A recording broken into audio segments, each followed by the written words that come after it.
Give me your sense of why, or explain to me your opposition to this, based on, of course, what I know as proponents would say is the delivery of jobs, tax revenues, economic activity that would seem to be very beneficial to the area you represent. Sure. What we have here in Northern Virginia is an area with extraordinarily low unemployment already. We've got a situation where we already have more available positions than we have people to fill them. So what we have in Northern Virginia is not a crisis of joblessness. We have a crisis of affordability. And when you're cramming 25,000 new positions into an area like that, that means there's going to be a parade of U-Hauls coming down the highway. You've got 25,000 new families competing for the same housing stock. So you've got people who are working 2 and 3 jobs just to get by that have already seen a 20% increase in their rent, and that's before a single shovel has hit the ground. So there are a lot of people who are already barely making ends meet, who are not going to get any benefit from this Amazon deal, who are in fact going to see their lives get worse. Well, you know, that was some of the argument that people in Queens were making as well. Of course, the counter would be, well, listen, you rely on revenues from the state and the locality to pay for all of the services. Conceivably, those revenues are going to go up. Not to mention, by the way, a shortage of jobs should lead to higher wages, shouldn't it, Mr. Carter? I mean, one would expect that that would be a benefit to some of your constituents. Well, in theory, but the problem is that, like I said, people have already seen an increase in their rent before a single shovel has hit the ground. And all those benefits are several years down the road if they materialize at all. And so for the people that are getting priced out of their homes right now, several years down the road is several years too late. Mr. Dorsey, I assume you're an advocate for this. Anything to share in terms of why you view it that way, and perhaps rebutting some of the comments we just heard? Well, you know, fundamentally, one, Amazon is intending that many of the people that they are going to seek to work at HQ2 are already existing in our area. So those pressures on displacement, we don't expect to materialize. And as Delegate Carter acknowledged, there are many people in our area who are cobbling together 2 and 3 jobs in order to make ends meet.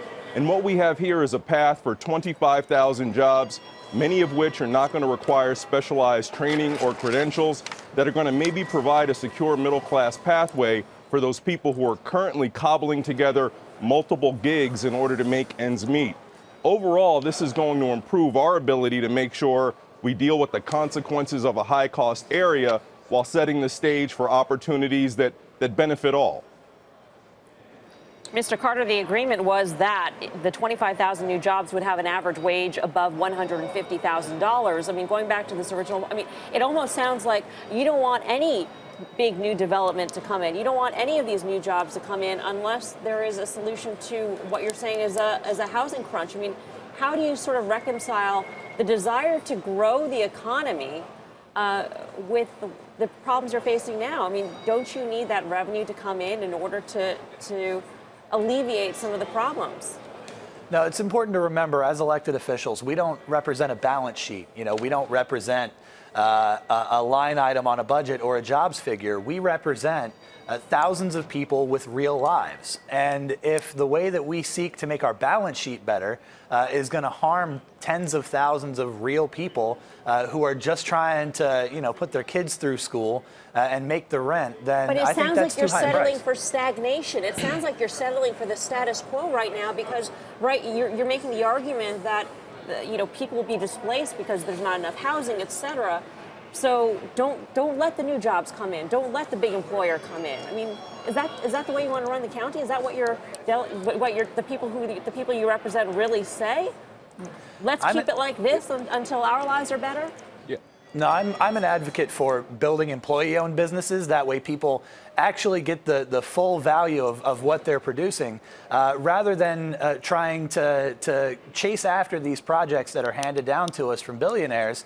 And frankly, you know, we shouldn't be handing $550 million in subsidies over to a corporation that's operated by the wealthiest man who's ever lived, especially not doing it at the cost of kicking people out of their homes where they've lived lived for years. I think that's completely unconscionable. I would assume, though, Mr. Dorsey, it's structured the same way our deal here in Queens is, that it would only apply to those tax revenues that were already paid in terms of the subsidy. It's not as though you're handing them a check, a lot of money. Absolutely. Gratis. This is a performance-based subsidy arrangement where Amazon has to deliver, in the case of the state's incentive program, the actual jobs, and in case of our community, the actual investment in square footage and also the indirect jobs that produces as well.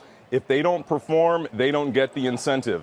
And the very notion that saying no to Amazon makes it better for potentially employee-owned businesses to thrive is factually incorrect. In fact, it's the investment that comes from the new business activity which will create new opportunities that currently don't exist for independent entrepreneurs, people who want to grow enterprises so that they can have their own economic security. You don't get that from stagnation. You get that from a broadly based investment where the community makes sure that that is shared equitably. And that's what we're looking to do with the Amazon project.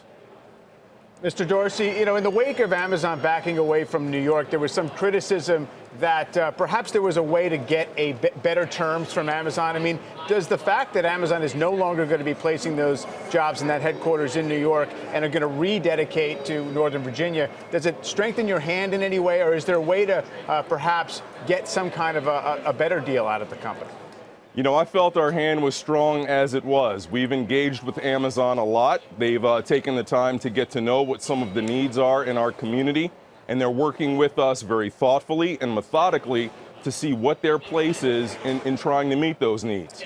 They're not going to be able to participate in everything that we might like them to participate in, but we're going to find that magic space where our interests align with their values, with their potential path for growth, and we're going to find a way to make sure their investment primarily benefits the locality that they want to call home. And fortunately, they've expressed an absolute willingness to see that that is their path forward in Arlington.